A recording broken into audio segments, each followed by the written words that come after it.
In today's video, I will walk you through how to add Average Directional Index or ADX in Robinhood Legend. Please like and subscribe if this video helps you.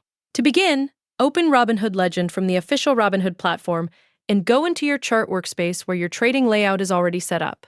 Once your chart is visible, move to the upper right-hand corner of the screen and look for the Indicators icon located just below the Add Widget button. Click on the Indicators icon to open the Indicators panel.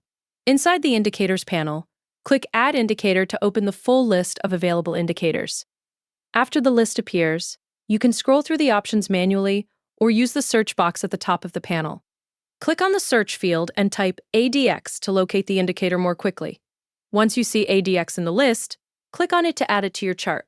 The indicator will be applied automatically and will appear directly on your active chart once selected. You will now see the ADX indicator displayed on your chart, confirming that it has been successfully added.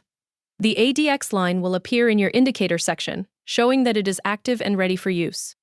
Next to the indicator name, click Settings to open the customization menu. Inside the Settings menu, you will see the available options for adjusting the ADX indicator. Click through the settings and adjust the available controls based on your chart preferences. As you make changes, the updates will automatically reflect on your chart in real time, so you can immediately see how each adjustment affects the indicator display. If you want to refine it later, you can always return to the same settings panel and make further adjustments whenever needed. The ADX indicator will remain active on your chart as you continue using Robinhood Legend. That is how you add and customize the Average Directional Index, or ADX, in Robinhood Legend.